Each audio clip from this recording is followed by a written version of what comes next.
eyyi ko noon ko noon tigi yeeɓiyankoɓe Nangue TV en garti e dawal meɗen ɗimmal hande ko ceerno Siraji Dia mo ceerno men jinnaɗo meɗen Ba Oumar Settou ko on joddiren ɗo ene haalanen ɓuuri ceerno e tarihaji ceerno e golwale ceerno en mbawa ɗum goynude kono noon kankone kadi ko maayo gandal ene jogui hen ko heewi machallah hoore nde ene hiisi alhamdulillah rabbil alamina ewa caggal nde yimmiɗen e dawal meɗen garniwal eɗen garta ewa e tanum Cheikh Tidiane radiallahu taala anhu ewa kañum honno wadduno e ceerno holko yiino e ceeraji no Saydou machallah ceerno Siraji bisimilla gartana en ɗo bisimilla walillahi alhamdu ko haalte ko fode ko jettugol Allah wallahi ndenno ɗum kam gasata ko sifa jettugol Allah tan ceerno Mouhammad Saïd radiallahu taala anhu meeɗino taalum Cheikh Tidiane goto yiine laaɗo Allah sallah sallam ko addanimo yiide laaɗo sallah sallam noon ko haaju o joguino haaju tiɗɗomo o ronki haaju o yo gas o felliti noon waɗande haaju o halwa o felliti waɗande haaju o halwa ewa o naati halwa o waɗi duwawuji makko ha o gayni e nder ko waɗi e nder halwa he noon o yii hen nelaaɗo sallllahu alayhi wa sallam ɓe kaaldi haaju o haɓe gayni ɓe kaaldi kadi goɗɗum kadi jokki hen joni noon nden o yalti halwa o wi o yii nelaaɗo Allah sallah sallam kadi caggal haaju makko o nelaaɗo Allah wimo ko kanko woni Mouhamadoul Mahdi yo o nelaaɗo Allah wimo noon est ce que joni noon o fini o fukkiti o fayi to taadaɓe nelaaɗo taadaɓe Cheikh Tidiane to o habriɓe wonde kanko de o yii nelaaɗo Allah sallah sallam e nder halwa makko he nelaaɗo noon ɓe kaaldi ɗum haaju makko o kadi gasi nelaaɗo sallam haalnimo no haaju o gasirta ɗum kam nden rogere kam timmi joni noon won rogere wonde ɓeydide hen wonde kanko woni Mouhamadoul Mahdiyu omo ari habrude ɓe ɗum est ce que eyi a addi habaru mawɗo kay Mouhamadoul Mahdiyu kam fala budde ko ma ndenten enen fof mbaɗen batu goto mbawen haaltide ɗum gonga dokkodiri ñalawma ɓe mbaɗi batu kam fof ɓe ndendi nokku goto ɓe jooɗi ɓe mbimo yo haaltu koyɗol ngol o haalti o wi min kay ko haaju joginomi e hooram haaju o noon annimi no gasirta pellimo holludemo nelaaɗo Allah sallah sallam beele ñagano kam Allah walla mi haaju o gasa e on saaha noon mbanmi halwa jiimi nelaaɗo sallllahu alayhi wa sallam min kaldi ko min kaldanno ko hamin gayni o wi kam noon kadi e nder haala he kanko min o wimo an ko an woni Mouhamadoul Mahdi joni noon ko ni wayi joni noon mi habra on ɗum gandiron noon ɓe kaltodiri e nder koye maɓɓe noon ɓe mbi ɗum ɗo de en mbawa ɗum yeddude saabu o wi ko nelaaɗo Allah haali ene jangga nelaaɗo sallah sallam seyɗane waylotako ɗum sa yimo e koyɗol tan mbiɗama koye haqiqa ene jangga kono wa amma Mouhamadoul Mahdiyu peñgol mum ɗum ne kadi wonko haalano hen won mandeji mbiyanoɗi ma mbaɗ ko adi gargol makko ɗin mandeji noon mbaɗani en mbawa gonɗinde en cuusa kadi yeddude saabi en mbawa wiide eɗen gonɗina ko haali ko tan naatanen ɗum taw ɗum yontani kono kadi en mbawa kadi yeddude ko nelaaɗo Allah haali nelaaɗo wiyama kala ko haali way kono pinal ni kala ko jiiɗama e koyɗol ko pinal to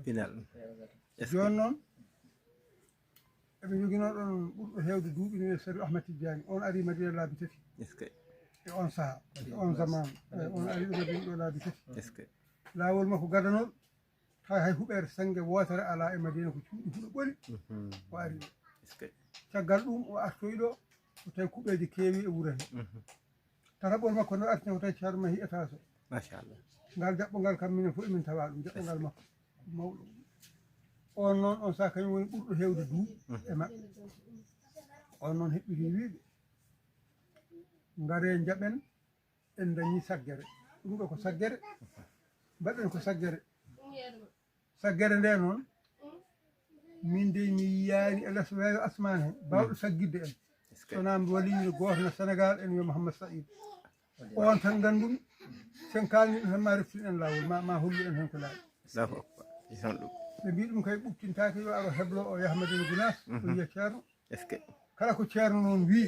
o wi gandon ko ɗum woodi alhamdulillah rabbil alamin mi woni o hebli kanko Fam Cheikh Tidiane hankkadi ɗum saktima e aduna he fof Madiw feeñi Maroc Madiw feeñi to Madiw feeñi ga wiya omo ara Sénégal wi o arta leydi mum ceerno tini haala ka ceerno yamiri wi kala ko wawi kewde hen ko kañum defi yo ɓe ɗacci waala Allahu akbar ko ɗaccawa ari on saaha min on saaha min mbayden Thompson o galle ceerno juma men senge o ene fuɗɗa heleede kaaɗon jumori diide 55 ndeysan joni noon 55 joni noon haawi ha tan hamin nani Madina ara han kam min diwa min doƴƴo min belti min mbeɗaade Madiw kam so ari ko gaykirte minen ko ɗum woni weltade amen kono mawɓe annduɓe bone gonɗo heen kay ko min deƴƴi tan koye est ce que joni noon ceerno Adima Seydou radiyallahu taala anhu o neli e dental men Ndakaaru ngal so tawnum Cheikh Tidiane gummoto mala ko ari tan woto darto yo ar ko ɓuuri yaadu Madina est ce que ɗi woni ɓenne ene pardi noon o yetti tan ɓe mbaɗimo otoji ɓe gaddi mo Madina gasi direct ɗum nde ɓe naati Madina min doga Madiw ari mawɓe deƴƴi kañum en joni noon o ari o yettima caali ceerno woni haalande yimɓe ɓe o ko tanum nelaɗo sallah sallam ko ɗiyam nelaɗo sallam ko tanum Cheikh Tidiane ndenninen hadiya eɗen ɗaɓɓiri ɗum weleede Allah sabi sen dañi weleede Cheikh Tidiane en kiɓe ɗum weleede nelaɗo dañat weleede Allah wallahi o ndenninen hadiya noon haa ko ɓuri no ndendinirannoɗen ndenninen hadiya ceerno ɗacci dental ngal ne renndina hadiya ɗo caali ɗo ceerno wi o moni noon o suwa jangtade laawol makko taw kono ko nana e makko ko o wona ɗum o wonata ɗum Allahu akbar ɗo woni ɗo o wona ɗum so ɗum yontoyino o wonata ɗum gasi hay so ɗum tawima omo wuuri o wonta ɗum Allahu akbar joni noon ceerno wi goni e renndinde hadiya ceerno naddo e ceerno Mouhamadoul Mansour to suud to jippinte to ɗum hanka ko ceerno Mansour haaltata ɗum o wi de ɓe jetti ɓe jooɗi ceerno wimo haatu issa ma haatu koye ɗum o haalti o haali ha o gayni ceerno wimo issa ma gasi won ko kedduɗa noon ceerno won ko heddi ka haalani tan noon o daari ceerno mawɗo daari ɗum no feewi ceerno wimo wonka haalani issa mi anda ɗum a yejji ɗum walla a yiyani ɗum kono noon nde kaldata e nelaɗo Allah sallah sallam nde nelaɗo no daroyi nokku telma aɗa darnide ko to aɗa huccite makko min mbeɗa dari bange makko ñaamo mbe tawa o wi nde kaldata e nelaɗo Allah sallah sallam bange mum nano o a yiyani ɗon niwre ɓaleere ne sawdi nelaɗo Allah sallah sallam o wondiri suudu Kaaba o wondiri deftere Allah wallahi o yino ɗum machallah kono o anda ɗum ko woni o yiniwre nde ɓawli ne sawdi nelaɗo sallam kono hakkille makko doganno ko wiyata wona mbeelu nelaɗo Allah won ɗon tawi noon o yejjitinama nelaɗo sallam kañum mbeelu mum yaltata less koyɗe mum ɗum kam tawi o yejjitino ɗum kono hakkille makko yene nde waɗi hanko mbeelu on won ɗon ceerno wima alhamdulillah tawde a yino ɗum de ko ɗum woni ko mbiyanamami ko heddino e issa ma hen ay nden niwre ɓaleere on ko seyɗane wonno ene hebli tardinde hay so wawa firtude tardine almuɓe Cheikh Tidiane tardine laawol Tidiane ko seyɗane ko ni o heblorigol laawol o ɗacci ko ha jogui ɗon haaju ene laaɗo Allah sallah sallam kanko ɗum emo lomba hen haaju makko o bonna ko jahannoɗen ɗum wonno haaju makko oɗon gandi son keɓaka minen min keɓota ko ma keɓoɗon tan nde min keɓa wallahi min keɓota kaga de gam o wi ko kalɗa ko fof ko nelaɗo Allah haali ha heddi noon ko Amadou Mouhamadoul Mahdi ɗum kam wona haala nelaɗo sallallahu alaihi wasallam kono noon ko konnguli jettodiɗi e ma ene gummi e nelaɗo Allah cikkuɗa ko nelaɗo Allah haali kono ko seyɗane haali ceerno Mouhamadoul Mansour radiyallahu taala o wi omo ndaara ceerno omo ndaara oɗo tan Cheikh Tidiane o wi jam seyɗane rokkama ha toon fof haa ƴettude konnguli men weddo e konnguli nelaaɗo konnguli nelaaɗo ene ara ɓeɗo jiyaaɓe Allah ndeysan o tan ceerno joofimo ceerno mawɗo joofimo wi Mouhamadoul Mansour o nan o ay o wona maadi o wonata maadi tala fayi liggey ma an tala o tan o telli o acci diga toon o telli o kanko faytidima to o joni o ari ha hakkunde diiral galle ceerno ngal hakkunde caliki e duwal qur'ana ngal o wayno majal ni tan immiɗo asman tan yana dow makko kanko ceerno Mansour skay o majal ngal nde yana dow makko o nangi e hoore o jooɗo e leydi o siftori aya qur'an ɗo Allah wiyanno wa ma arsalna min qablika min rasulin wala nabiyyin illa idha tamanna alqa ash-shaytanu fi umniyati fa yansakhu Allahu ma yulqi ash-shaytanu thumma yahkimu Allahu ayatihi o siftori o aya o tawi ndeke noon ndeke ɓurɗum waɗino ɓaade Allah winelaaɗo Allah sallallahu alaihi wasallam wa ma arsalna min qablika min meeɗa nelde nelaaɗo ko adima skay wala nabiyyin wona annabi min meeɗa wadde annabi ko adima an illa ida tamanna alqa cheytanu fi umniyati kono fa yansakhu llahu ma yulqi cheytanu summa yahkimu llahu ayati allah wi somin gari e werlade wahyuji amen e annabaɓe walla e nelaɓe ɓe cheytan ƴetti konnguɗi mum ɗi weddo hen kono ko adinde yettoto annabaɓe tami min allah mi itti ko seyɗano o haali ko mi werdo ɗum gadde allahu akbar ɗum wasa yettade ɗum addata ɓettinata ɗum kadi sona allah haaltan ɗum yimɓe gandata ɗum gasi allah winina Allah sallallahu o tawi tawde seyɗane weddima konnguli Allah faade e nelaɓe Allah ɗon kani weddade konnguli e nelaɓe Allah faade oɗo jiyaɗo Allah allahu akbar o wi ɓerde makko nde wona e nde yeddi ko ceerno haali ko kono ɓerde kañum ko jambur kañum kay sabi so tawi no ɓerde wonano jambur annabi Ibrahima no Allah mantirimo ni ene Allah nangirimo ni fof nde Allah wimo kañum woni guurnowo woni barowo wona o wi ko joomum kefe to huyil mawta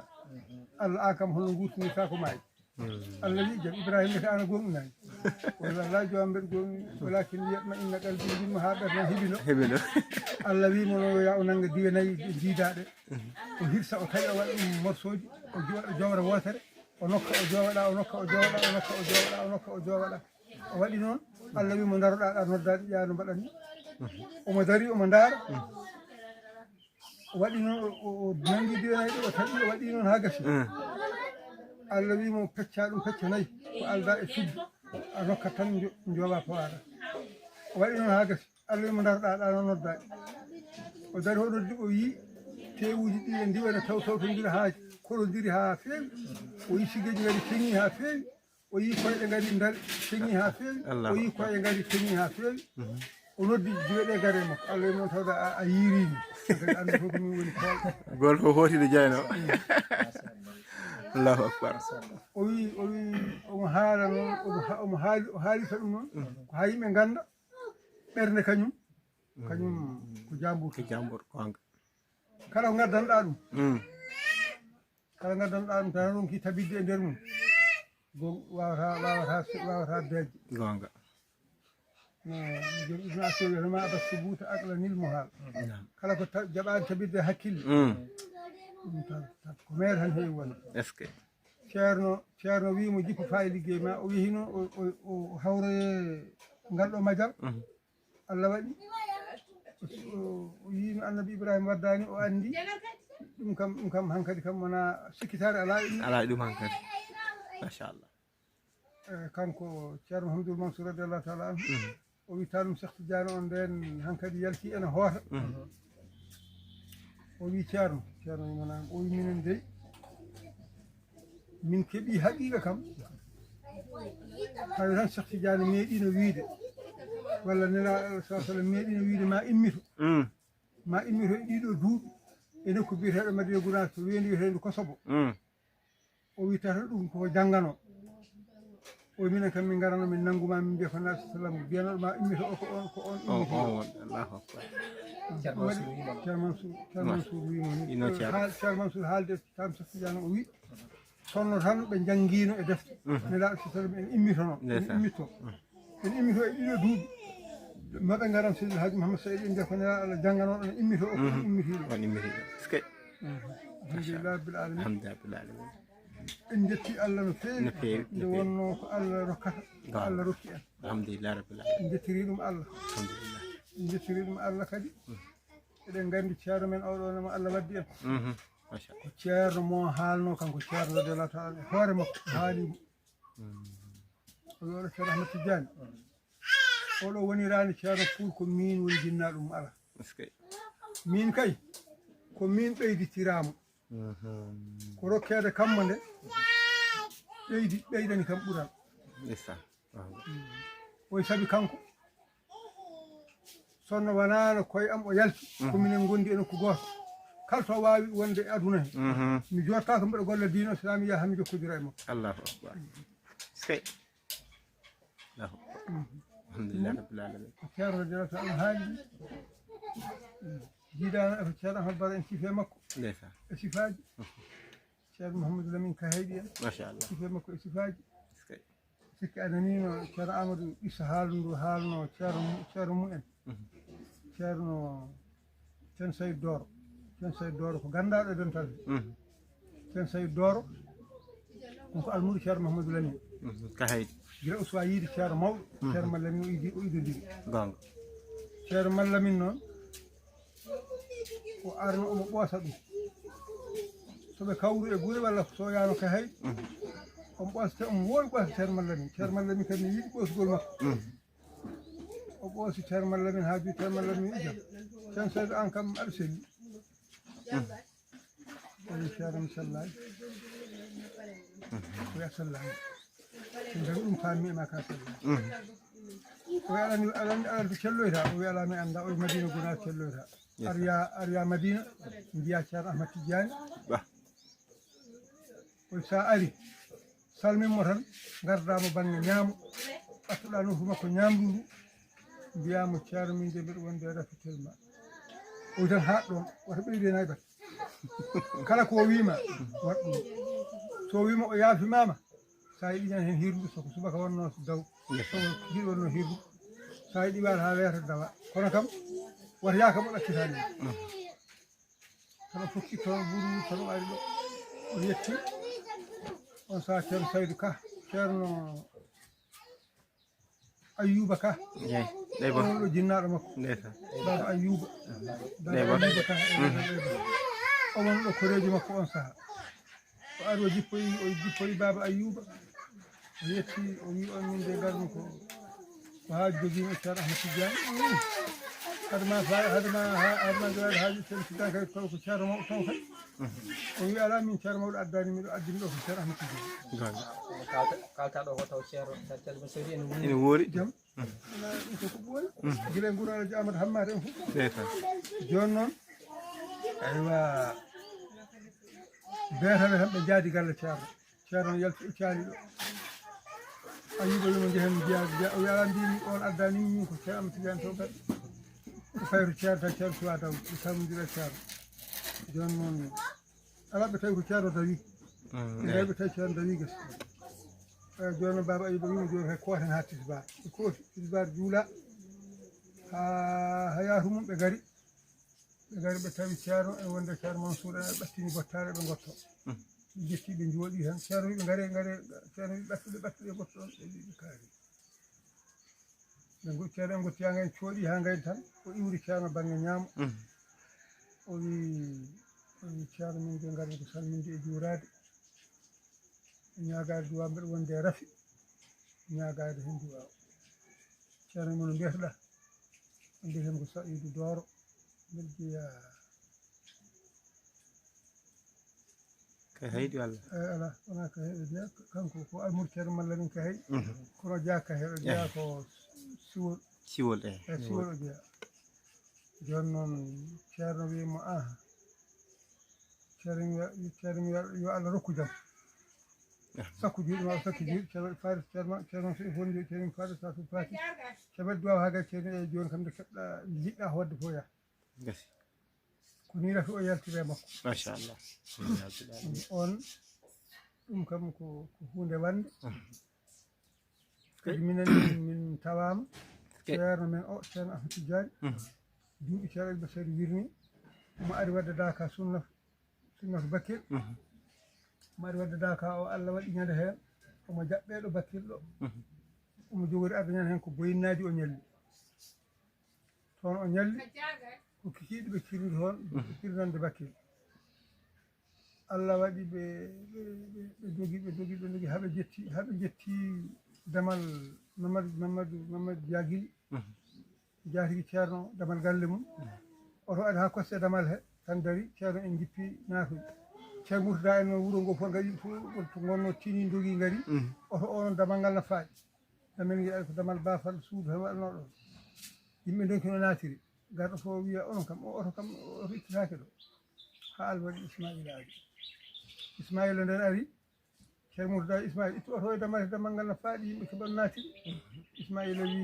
o oto de ko ma essence ara dow iwal kadi ko doɓɗo kilo temeɗɗi toɓɓere essence aɗa e makko est ce que o wi min doktan hamin gari e nokku mbimi ceerno ande essence ɗum ɗo ɗum holliri essence o ko gasi ceerno woto ñif kono daro o wi tan o dari ceerno yalti tan ƴetti kaala mum ka tan werti tan habbiri juldal ɗi tan jolti ceerno wi woto ñifde fokki o wi haa ɓe jettiɗo oto ala hay toɓɓere essence joni eɓe nelno goɗɗo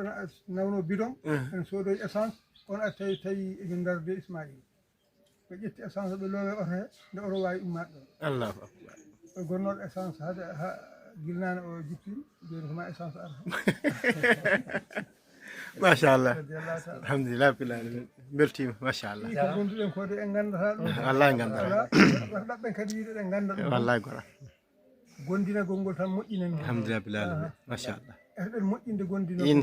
inchallah nde wonno alhamdulillah rabbil alamin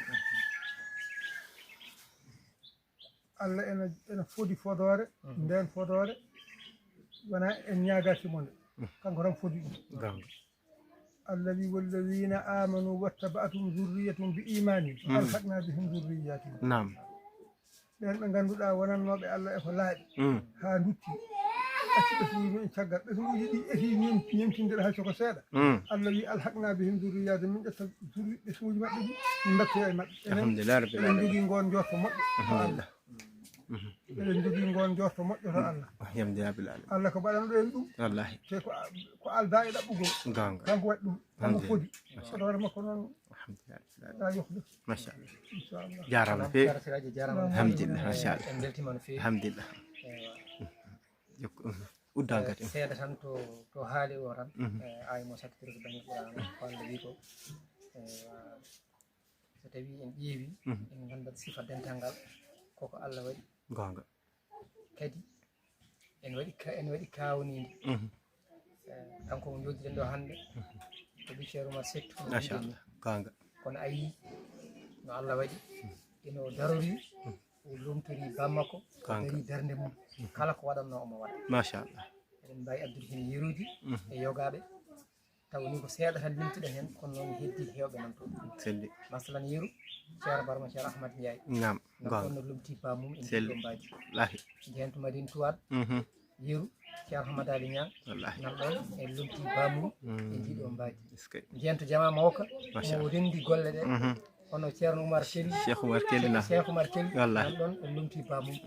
kono noon ko wayno musidɗo makko jaajide makko giɗo makko ceerno Mahmoudou Sall nan ɗon lomti bamum e woɓɓe en mbayi wadde ɗum ɗo firtiran ko haali ko hunde gonɗum ɗen ñaagui Allah tan Allah tabitina en amin ya balal ewa e yidde ngal ɗo dental amin amin alhamdulillah dental machallah ceerno men ndiyata men alhamdulillah inchallah e hokkude bandiraɓe tan fodore inchallahu taala dimanche paaɗo inchallah en gartuɗo taw kadi ko e mbaadi ni ganduɗa ewa ko ndi ɓurɗen yidde inchallah holi ceerno Oumar Seck nam holɗo yi aduna ewa holde yiide safraji din e ɗen gueɗe yetti kanko ceerno Siraji Dia honno lumtori to banggue jama ɗo ɗum fof ma en garto hen inchallah Nangue TV alhamdulillah kodon min ono saha inchallahu taala assalamu aleykum wa rahmatullahi taala wa barakatuh wa aleykum salam wa rahmatullah